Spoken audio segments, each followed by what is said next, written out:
Assalamualaikum warahmatullahi wabarakatuh. Kami dari kelompok 2 pemanfaatan limbah perikanan, yaitu pemanfaatan limbah kulit ikan. Next.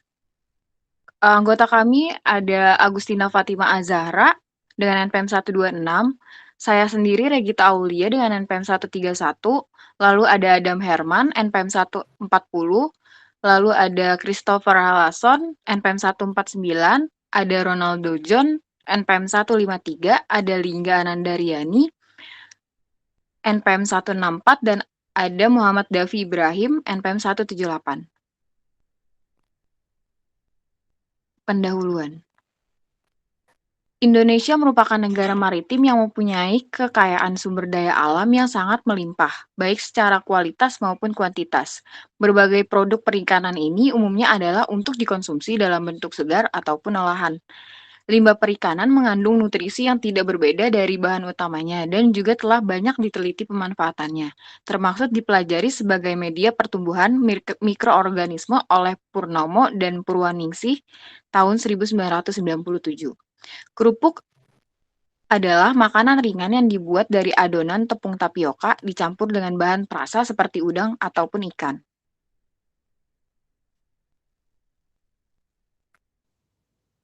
Sumber limbah.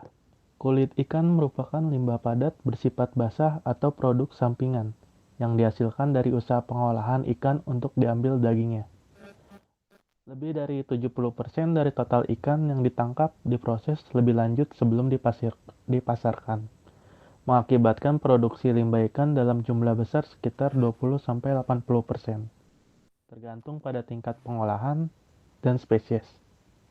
Dalam penelitian yang dilakukan Moranda 2018 menyatakan bahwa kulit ikan tuna sirip kuning merupakan salah satu sampling produk perikanan yang belum maksimal pemanfaatannya. Penanganan limbah secara umum. Umumnya, penanganan limbah hasil perikanan dibedakan berdasarkan limbah padat dan limbah cair. Dapat dilakukan dengan metode pembakaran, penimbunan, dan menjadi produk baru. Sedangkan untuk limbah cair dapat melalui instalasi pengolahan air limbah.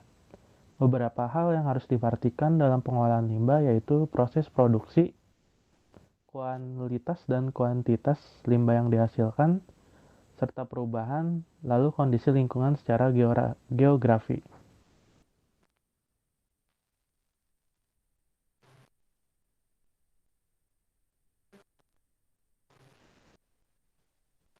Baik, selanjutnya ada penanganan limbah padat.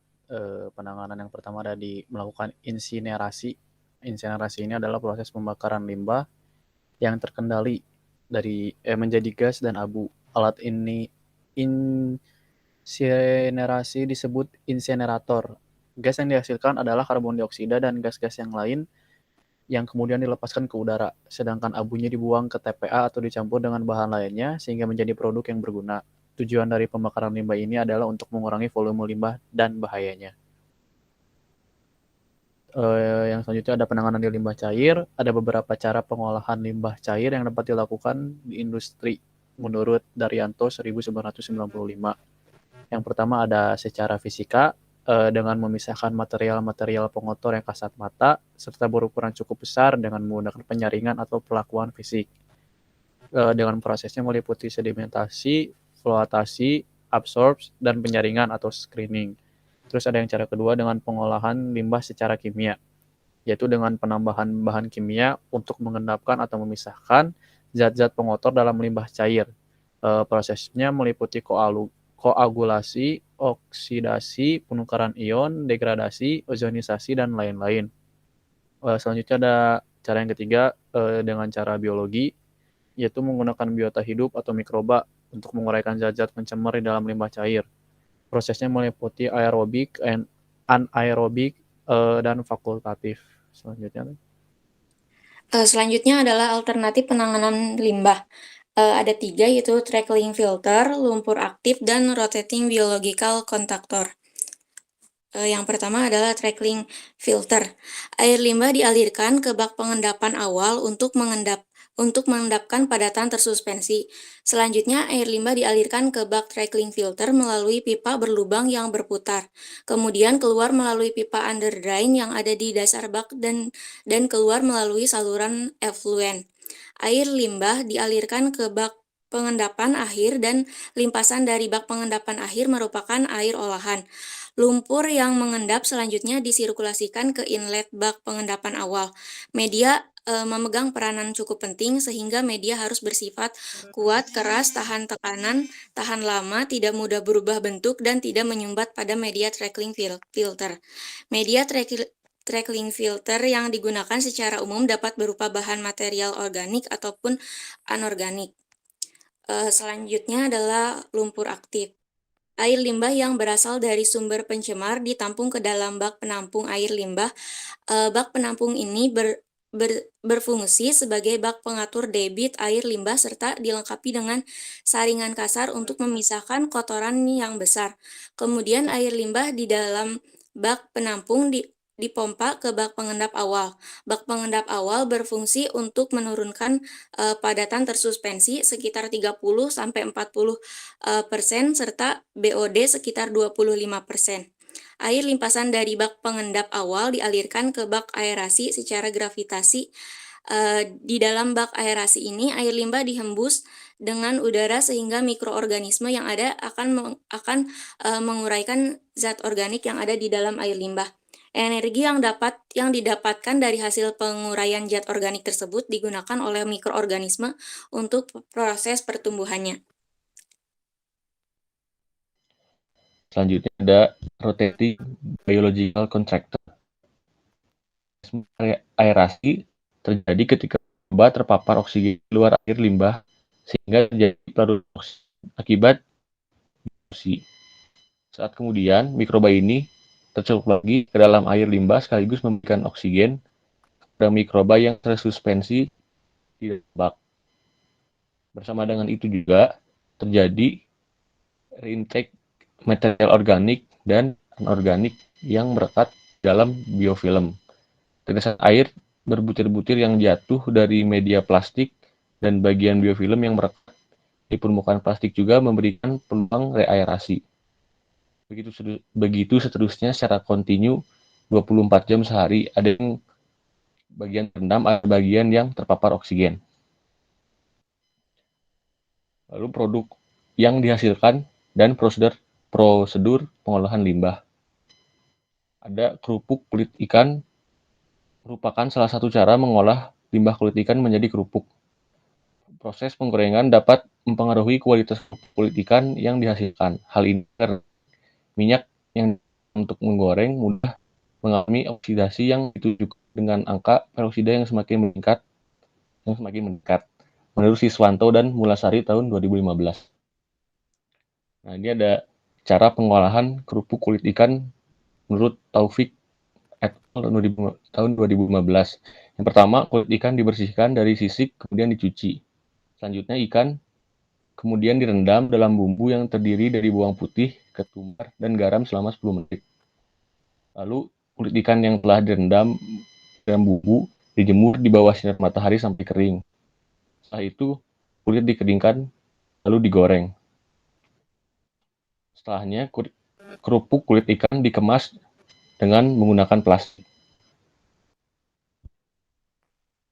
Selanjutnya, ada produk yang dihasilkan dan prosedur pengolahan limbah. Selain kerupuk kulit ikan, itu ada aksesoris. Jenis kerajinan yang termasuk dalam kategori benda aksesoris adalah yang dibuat sebagai sarana pelengkap atau pendukung, atau juga sengaja dibuat untuk kebutuhan tertentu. Jenis ini dapat dikelompokkan menurut fungsi penerapannya, antara lain yaitu jenis barang yang dibuat untuk suatu keperluan yang sifatnya melengkapi sebagai penghias atau untuk menambah keindahan. Karya aksesoris ini dapat pula digunakan untuk kelengkapan berbusana, keperluan ritual, serta pertanda tertentu. Sebagai contoh, barang yang terbuat dari tanah liat adalah tempat dupa atau vas bunga, juga seperti benda kerajinan kulit yang berupa tas, ikat pinggang, dan dompet. Fungsi dan aplikasi produk yang dihasilkan Beberapa penelitian penyamakan kulit ikan telah dilakukan oleh Sri Yuntari pada tahun 2009, melakukan penelitian penyamakan kulit ikan untuk produk kerajinan, aksesoris, dan sepatu. Dan penelitiannya Alvindo dan Tommy pada tahun 2009 melakukan penelitian penyamakan kulit ikan tuna menggunakan kulit kayu aksia terhadap mutu fisik kulit. Produk kulit samak juga digunakan untuk kerajinan. Namun untuk produk garmen dikehendaki persyaratannya khusus, diantaranya harus lemas yang dipengaruhi bahan fatlicore yang digunakan, yang kuat dan dapat dicuci dengan tidak mengalami perubahan baik kenampakan maupun sifat fisiknya. Baik, Selanjutnya ada kesimpulan kesimpulan dari kesimpulannya. saya yang dibawakan oleh rekan saya. Baik, kesimpulannya adalah salah satu jenis industri pengolahan ikan yang banyak menghasilkan kulit ikan sebagai limbah adalah industri pengolahan fillet. Selain industri pengolahan fillet, industri pengolahan surimi menjadi salah satu industri penghasil produk samping yang cukup besar. Adapun sumber limbah kulit ikan lain yaitu berasal dari ikan kakap merah. Penanganan limbah bertujuan untuk meningkatkan akses pelayanan limbah yang ramah lingkungan. Penanganan limbah terbagi ke dalam dua, yaitu penanganan limbah padat dan penanganan limbah cair. Salah satu cara untuk meningkatkan nilai ekonomi dari limbah kulit dan sisik tersebut adalah dengan pembuatan aneka produk kreatif yang berkualitas tinggi. Produk yang dihasilkan limbah kulit ikan yaitu kerupuk kulit ikan, tas, dompet, dan adapun penyamakan kulit ikan untuk produk kerajinan, aksesoris, dan sepatu. Sarannya adalah dalam penulisan makalah ini terdapat beberapa kekurangan dan kesalahan, baik dari segi penulisan maupun dari segi penyusunan kalimat, dan dari segi isi juga masih perlu ditambahkan. Oleh karena itu, kami sangat mengharapkan kepada para pembaca makalah ini agar dapat memberikan kritikan dan masukan yang bersifat membangun. Baik, demikian presentasi yang dapat dipaparkan oleh kelompok kami. Kurang lebihnya mohon maaf. Wassalamualaikum warahmatullahi wabarakatuh.